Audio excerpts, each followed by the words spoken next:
Assalamualaikum warahmatullahi wabarakatuh. Perkenalkan, nama saya Dr. Saifullah S.Sosi SHMH. Saya adalah salah satu dosen di Magister Hukum Fakultas Hukum Universitas Krisnadwipaya. Pada kesempatan ini saya akan membuat video yang berupa pernyataan diri dosen dan unjuk kerja Tridharma Perguruan Tinggi, di mana video ini adalah salah satu syarat untuk mengikuti kegiatan sertifikasi dosen tahun 2025. Pada kesempatan ini saya akan menyampaikan bahwa saya diberikan tugas oleh pimpinan, dalam hal ini Kaprodi, untuk mengajar mata kuliah sejarah hukum dengan kode mata kuliah 62243, dan sejarah hukum ini memiliki bobot 3 SKS, dan mata kuliah ini sifatnya wajib bagi mahasiswa magister hukum yang diberikan pada semester 1. Adapun mata kuliah sejarah hukum ini diberikan dalam rangka ingin menjelaskan dinamika perkembangan hukum dari aspek sejarah hukum secara holistik dengan memahami hukum dalam konteks masa lalu hingga masa kini di Indonesia. Dalam mata kuliah ini ada beberapa CPL, capaian pembelajaran lulusan yang diharapkan, yang terdiri dari sikap. Ini sebagaimana yang sudah tertera di dalam RPS, di mana yang dicantumkan adalah sikap 3 dan 7, yang RPS ini tentu sudah divalidasi oleh penjaminan mutu Fakultas Hukum Universitas Krisnadwipaya.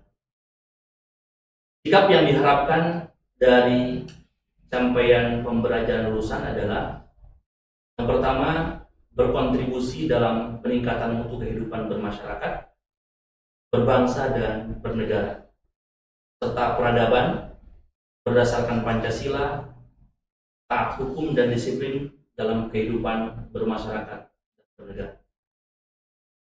Keterampilan umum yang diharapkan yaitu mampu mengembangkan pemikiran logis, kritis, sistematis, dan kreatif melalui penilaian ilmiah dalam bidang ilmu pengetahuan yang memperhatikan dan menerapkan nilai humaniora, khususnya hukum sesuai dengan bidang keahliannya.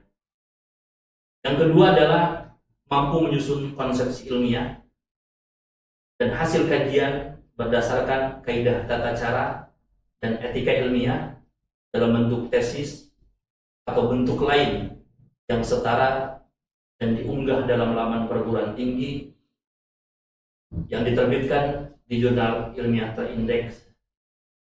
Lalu kemampuan khusus yang diharapkan adalah mampu mengembangkan pemikiran logis, kritis, sistematis, dan kreatif melalui penelitian ilmiah dalam bidang ilmu pengetahuan yang memperhatikan dan menerapkan nilai humaniora, khususnya hukum sesuai dengan bidang keahliannya. Lalu pengetahuan yang diharapkan adalah menguasai beberapa teori tentang perkembangan hukum dari sistem hukum dan mengembangkan secara teoritis dan praktis. Dalam pembelajaran sejarah hukum ini kurang lebih ada 14 materi yang tentu ini akan disampaikan dalam 14 kali pertemuan, yang 2 pertemuannya adalah UTS dan UAS. Artinya pertemuan tatap mukanya itu 14 dan yang keduanya adalah UTS dan UAS. Jadi jumlahnya adalah 16. Adapun materi yang akan disampaikan dalam perkuliahan sejarah hukum ini meliputi yang pertama adalah pengertian sejarah hukum, pengaruh dari sejarah hukum terhadap filsafat hukum, metode kajian dan objek sejarah hukum, manfaat sejarah hukum, serta letak sejarah hukum dalam lapisan-lapisan ilmu hukum. Yang kedua adalah mempelajari terkait dengan terbentuknya hukum, baik dari kebiasaan dan juga hukum yang terbentuk atas penguasa umum atau negara. Yang ketiga adalah titik tolak tatanan hukum primitif, karakteristik umum hukum primitif, tatanan hukum bangsa-bangsa tunaksara. Yang keempat adalah titik tolak tatanan hukum maju atau modern, serta ciri-ciri umum hukum modern. Materi yang kelima adalah faktor-faktor politik yang menentukan perkembangan hukum. Yang keenam adalah faktor-faktor agama dan ideologi yang menentukan perkembangan hukum. Materi yang ketujuh adalah tatanan-tatanan hukum tunaksara, tatanan-tatanan hukum tradisional yang berbasis agama, dan tatanan-tatanan hukum modern. Materi yang kedelapan adalah tatanan hukum Ibrani, tatanan hukum Yunani, dan tatanan hukum Romawi. Materi yang kesembilan adalah beberapa makna sipil law, makna kodifikasi dalam konteks sipil law. Yang ke-10, hal ikhwal umum tentang common law, pembentukan tatanan common law pada abad ke-12 sampai dengan 15. Yang ke-11 adalah konsep hukum sosialis, perbedaan antara sipil law dan sistem sosialis, kesamaan antara sipil law dan sistem sosialis.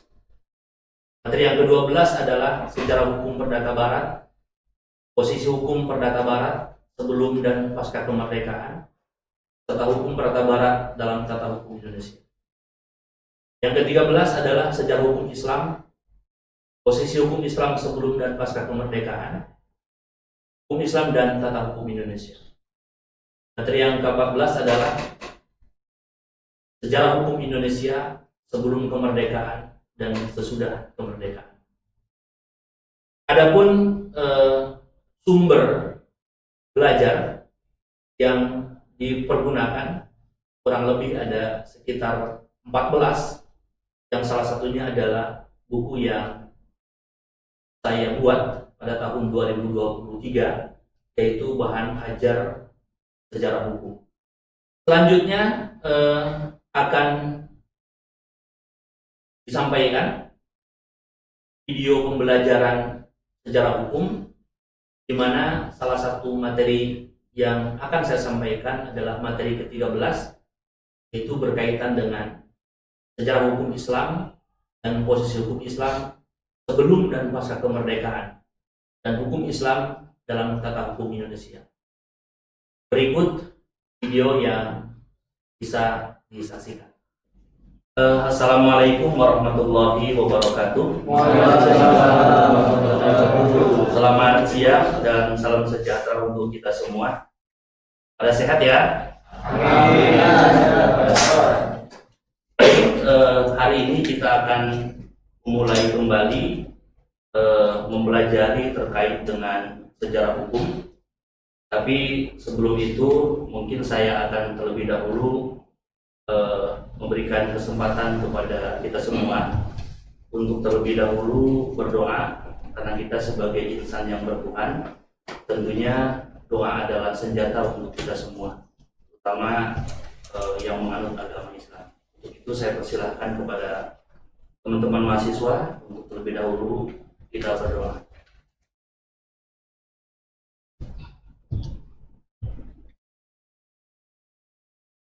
Baik, kita lanjutkan.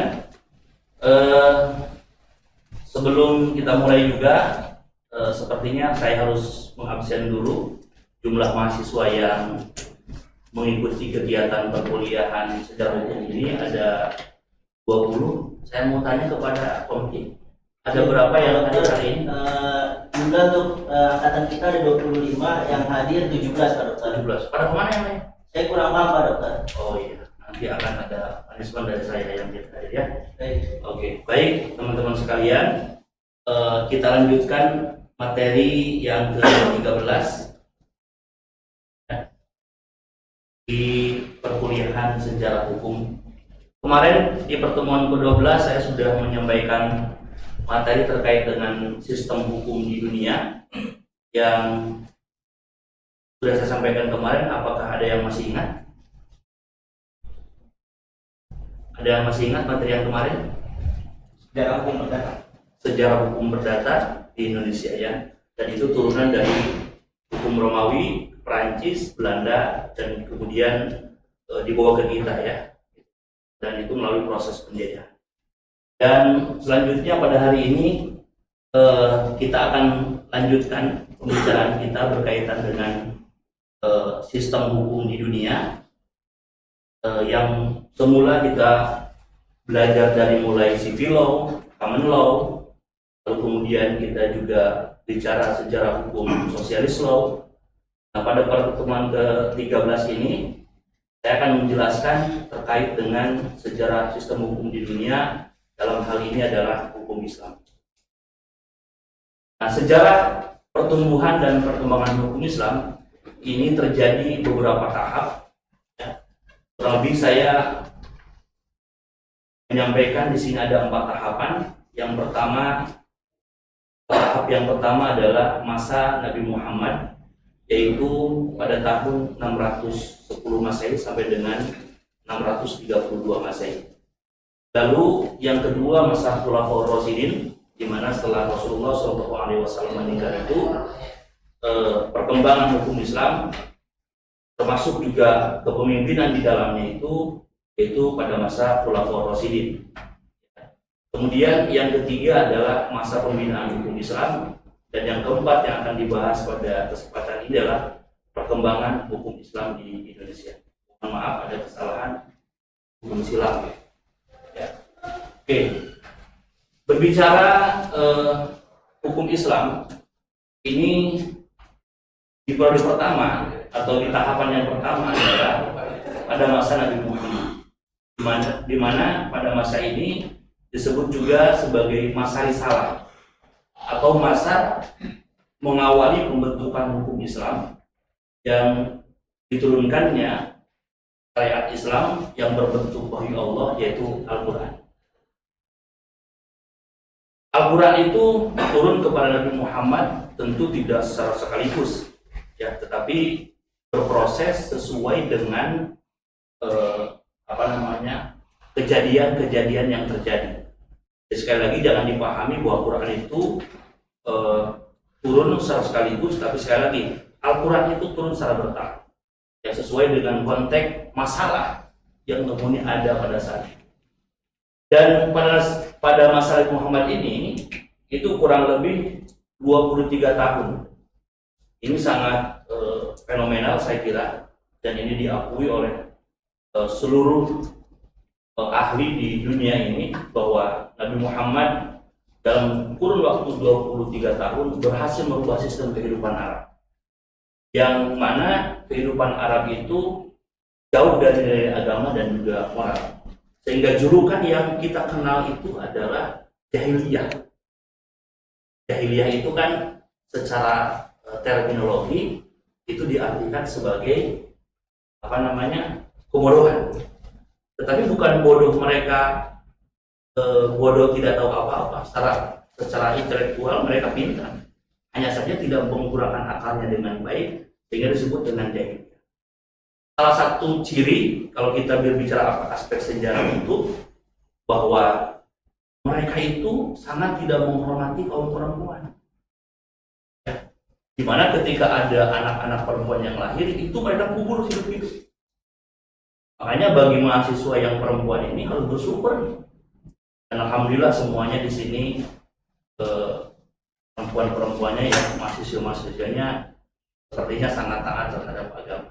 Kelihatan dari penampilannya. Ini kenapa kalau mahasiswa sekarang bisa sampai duduk di bangku kuliah S2? Tentu ini karena salah satunya adalah berkat Nabi Muhammad SAW. Kemudian selain itu juga orang-orang Arab jahiliyah itu kepada perempuan, ketika perempuan itu mengalami menstruasi, itu dibuang ke hutan. Jadi kalau misalkan masa menstruasi itu dibuang ke hutan. Kalau sudah kering nanti bisa balik lagi, bisa dipergunakan lagi oleh laki-laki. Seperti itulah kondisi jahiliyah kondisi itu. Sehingga begitu Rasulullah hadir dengan tentu dengan hukum yang bersumber pada Al-Quran yang merupakan wahyu Allah itu, dia merubah selama 20 tahun ini yang tadinya tidak punya moral menjadi bermoral.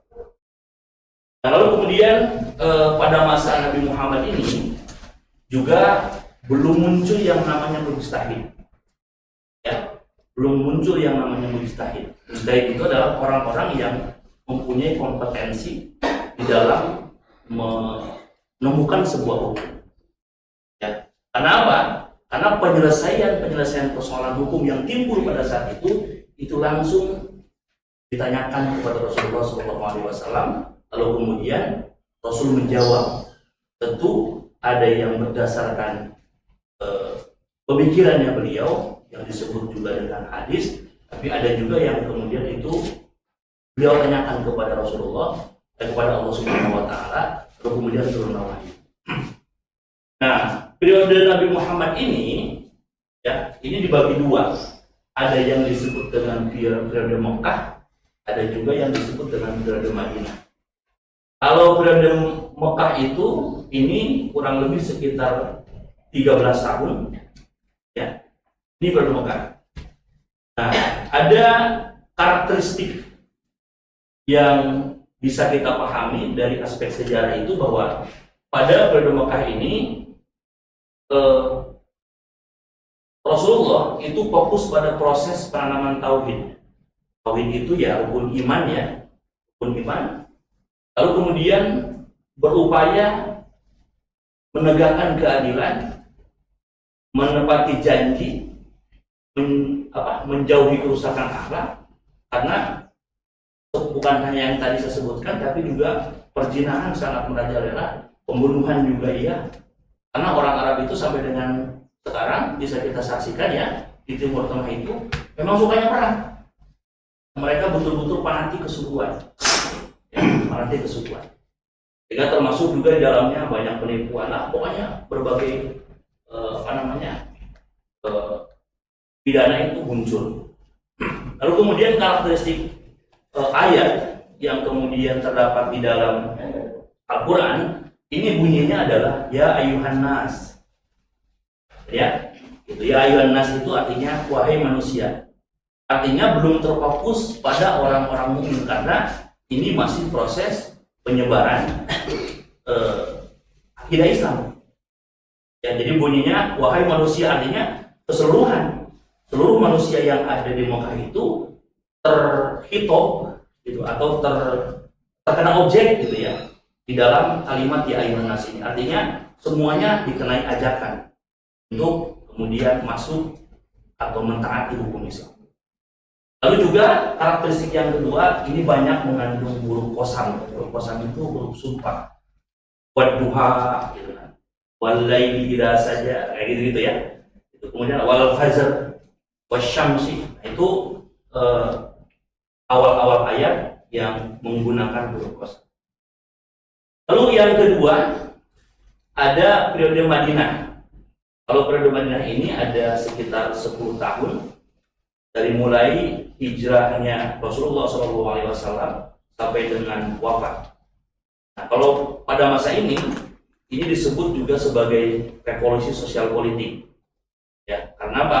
Karena mereka terutama para sahabat itu termasuk orang-orang yang mengikuti Rasulullah itu sudah betul-betul akidahnya kuat. Sehingga yang dibangun oleh Rasulullah di 10 terakhir ini merupakan revolusi terhadap sosial politik. Lalu kemudian aspek dalam perkembangan periode ini di mana Nabi itu menerangkan hukum masih global. Jadi belum ada wajib, belum ada sunnah, belum ada haram dan juga belum ada makruh. Di zaman Nabi itu nggak ada tuh wajib, Sholat wajib, ada sholat sunnah nggak ada. Pokoknya semuanya melihat Rasulullah. Ya, bagaimana kemudian ada hukum itu nanti setelah masa para mustahid. Ya, kalau zaman Rasulullah itu tidak ada hukum yang kita kenal sekarang. Wajib, sunnah, kemudian haram dan makruh. Nah ini. Selanjutnya perkembangan hukum Islam di Indonesia. Kalau kita berbicara bagaimana kemudian Islam itu masuk ke Indonesia, nah ini dilakukan oleh para saudagar melalui aktivitas perdagangan. Ya, jadi mereka itu dari Arab datang ke sini, ya, yang disebut dengan Timur Asing ya. Kalau kita kenal di S1 itu, kita mempelajari terkait 3 kelompok masyarakat sebelum Indonesia merdeka itu ada 3 kelompok. Yang pertama kelompok pribumi, yang kedua kelompok Eropa, yang ketiga itu ada Timur Asing. Nah, salah satunya adalah dari Arab yang disebut dengan Timur Asing yang datang ke sini melalui perdagangan, dan itu mereka menyebarkan Islam. Lalu mereka juga berkeluarga melalui proses perkawinan dengan masyarakat pribumi. Lalu kemudian setelah begitu, maka agama Islam itu berakar di masyarakat, dan para saudagar ini kemudian digantikan oleh para ulama yang berbicara sebagai guru dan juga pengawal hukum Islam. Lalu hukum Islam sebagai hukum yang berdiri sendiri telah ada di masyarakat, ya. Artinya tidak melalui proses itu pun ada yang sudah beragama Islam dan tumbuh berkembang di samping hukum adat dengan cara penetrasi secara damai, toleran dan berbangun. Jadi sudah ada kesesuaian antara hukum Islam dan hukum adat. Dan sementara itu hukum adat dan hukum Islam itu tidak bisa diinginkan karena ada istilah ya dalam kaidah fikih itu ada al-adah al-muhakkamah. Ada kebiasaan yang dianggap memang bagus, itu juga boleh dijadikan hukum. Kalau di MU itu al-muhafadzah ala qadin sholeh wal ahdu bil jadil asal, gitu ya. Nah, kedudukan hukum Islam di Indonesia. Nah, hukum Islam yang disebut dan ditentukan oleh peraturan perundang-undangan dapat berlaku langsung tanpa harus melalui hukum adat. Ya. Kemudian Indonesia wajib mengatur sesuatu masalah sesuai dengan hukum Islam sepanjang pengaturan itu hanya berlaku bagi pemeluk agama Islam. Lalu kemudian kedudukan hukum Islam dalam sistem hukum Indonesia adalah sama derajat dengan hukum adat dan hukum barat. Artinya tidak ada yang spesial, tidak ada spesial. Bahkan kalau kita melihat gitu ya, sebetulnya undang-undang yang ada pada hari ini itu termasuk juga mungkin Pancasila itu kan ilhamnya dari hukum Islam ya, ketuhanan yang Maha Esa, manusia ada dan berada, persatuan Indonesia, rakyatan yang dipimpin oleh Islam dalam musyawaratan perwakilan. Terus yang kelima, keadilan sosial bagi seluruh rakyat Indonesia. Bagaimana kurang Islamnya coba Indonesia ya? Nah, di dalam Pancasila itu sudah terdapat nilai-nilai keislaman. Apa benar? Sampai sini ada pertanyaan? Pak dosen izin bertanya. Siap. Tadi Pak dosen menjelaskan di poin masa pembinaan, pengembangan dan pembukuan. Itu ada hasil karya para mujtahid yang diklasifikasikan menjadi 4. Itu bisa tidak dijelaskan kepada kami agar lebih jelas itu yang bawah. Oke, di sini ya. Ini yang dimaksud dengan mujtahid mutlak gitu ya? Ya, betul. Baik. Terima kasih. Saya tadi hanya menyebutkan saja ya, di mana pada masa pembinaan dan pengembangan hukum Islam ini muncul yang disebut dengan mujtahid mutlak. Kalau mujtahid mutlak itu adalah orang-orang yang punya kapasitas untuk menemukan sebuah hukum yang sumbernya tentu dari Al-Quran dan Al-Hadis, ya, tetapi mereka tidak merujuk pada yang lain, betul-betul kompetensi yang dia miliki.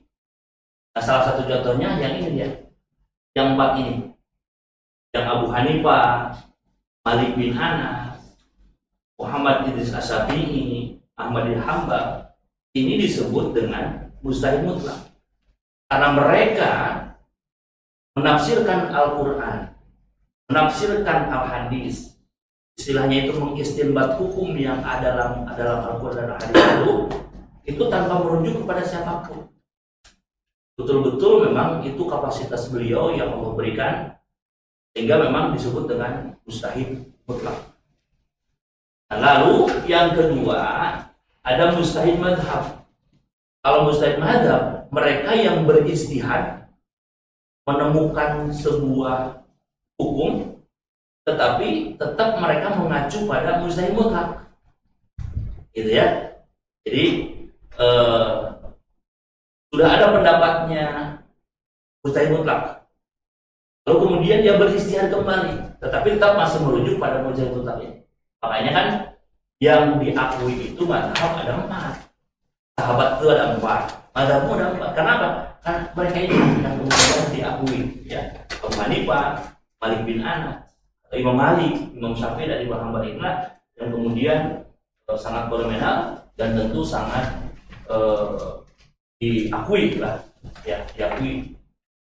Kemudian mujtahid fatwa.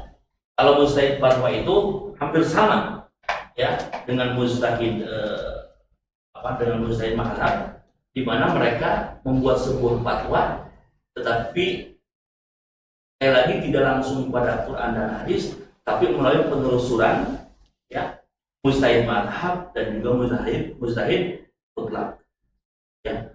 Makanya kalau sekarang ada orang-orang yang, mohon maaf ya, kembali kepada Al-Quran, kembali kepada hadis. Kalau di di haji gitu, nggak bisa juga langsung ke Quran, karena Quran itu juga butuh penjelasan, ada tafsirnya dan segala macam, ya.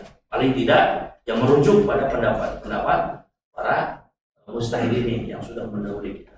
Yang keempat, ini ada ahli tarjih. Nah, saya kira ini mah sudah ada lah di organisasi keagamaan kita, ada di mana, di Muhammadiyah, ada di NU, ada di Persis, ya, dan tentu mereka juga termasuk orang-orang yang bisa menemukan hukum. Karena apa? Karena Islam itu as-solid di kulli zaman wa li kulli makan. Hukum Islam itu akan senantiasa bersesuaian. Semuanya ada. Tinggal bagaimana kemudian kita menggunakan konsep-konsep yang dicontohkan oleh para ulama mujtahid mutlak tadi atau mujtahid mazhab untuk kemudian menemukannya melalui proses penelitian. Baik, sepertinya perkuliahan kita hari ini cukup ya, materi sudah saya sampaikan secara keseluruhan, dan ada satu pertemuan lagi, pertemuan ke-14, ya, itu kita akan berbicara terkait dengan sejarah hukum di Indonesia dari mulai sebelum merdeka, kemudian kemerdekaan sampai dengan konteks hari ini. Itu kita akan bahas di minggu depan. Mudah-mudahan kita semua senantiasa diberikan kesehatan, dan kita bisa bertemu lagi di pekan yang akan datang. Terima kasih dari saya. Assalamualaikum warahmatullahi wabarakatuh. Waalaikumsalam warahmatullahi wabarakatuh.